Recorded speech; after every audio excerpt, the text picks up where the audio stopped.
1495 റേഞ്ചിൽ സെമി സിൽക്കിൽ എംബ്രോയ്ഡറി ചെയ്തിട്ട് വരുന്ന സൽവാർ സെറ്റാണ് നമ്മൾ കാണുന്നത്. 2 കളേഴ്സിലാണ് നമ്മൾ ഇത് അവൈലബിൾ ആക്കിയിട്ടുള്ളത്. ബേസ് കളർ രണ്ടിൻ്റെയും സെയിം ആയിരിക്കും.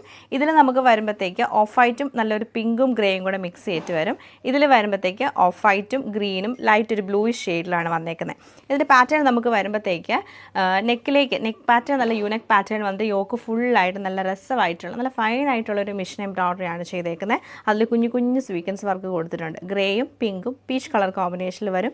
പിന്നെ നമുക്കിങ്ങനെ ലൈൻസ് പോലെയാണ് ഇതിൻ്റെ ഒരു ടോപ്പിൻ്റെ ഒരു പ്രിൻറ്റ് വന്നേക്കുന്നത്. താഴെ വരെ സെയിം പ്രിൻറ്റും പ്ലെയിൻ സാൻഡൂൺ സിൽക്കിൻ്റെ ബോട്ടും. ദുപ്പട്ട വരുമ്പോഴത്തേക്ക് സൈഡിൽ നമുക്കിങ്ങനെ ഒരു ബോർഡറാണ് വരുന്നത്. അത് നല്ല എംബ്രോയ്ഡറി ആണ് ചെയ്തേക്കുന്നത്. ഇത് നമുക്ക് ഹാൻഡ് എംബ്രോയ്ഡറി ആയിട്ടോ വരുന്നത്. ഇത് ഫുള്ളായിട്ടും ഇങ്ങനെ വന്ന് ടോപ്പ് ഫുൾ എംബ്രോയ്ഡറി ആണ്. ടോപ്പല്ല ദുപ്പട്ട ഫുൾ എംബ്രോയ്ഡറി വന്ന് എൻഡിൽ ടാസൽസും കൊടുത്തേക്കുവാണ്. നെക്സ്റ്റ് കളർ ഷെയ്ഡ് ഇതാണ്. ഞാനിപ്പോൾ കാണിച്ച സെയിം പാറ്റേൺ തന്നെ ഇതിലും എംബ്രോയ്ഡറിയുടെ പ്രിൻറ്റ് നമുക്ക് ഇങ്ങനെയാണ് ഇതിൻ്റെ ആ ഒരു പ്രിൻറ്റ് നമുക്ക് വന്നേക്കുന്നത്. ഇതിപ്പോൾ നമുക്കൊന്ന് ഓപ്പൺ ചെയ്ത് കണ്ടുനോക്കാം. ആണ് നമ്മുടെ നെക്സ്റ്റ് ഡിസൈൻ. ഞാനിപ്പോൾ കാണിച്ച സെയിം പാറ്റേൺ തന്നെയാണ്. നല്ലൊരു ബ്ലൂവും ഗ്രീനും കൂടെ ലൈറ്റർ ടോണിലാണ് വന്നേക്കുന്നത്. ഓഫ് വൈറ്റ് ലൈറ്റർ ടോൺ വരുമ്പോൾ നല്ല രസമാണ്. ഓവറോൾ ഇങ്ങനെയാണ് ഈ ഒരു 2 പാറ്റേൺ നമുക്ക് വന്നേക്കുന്നത്.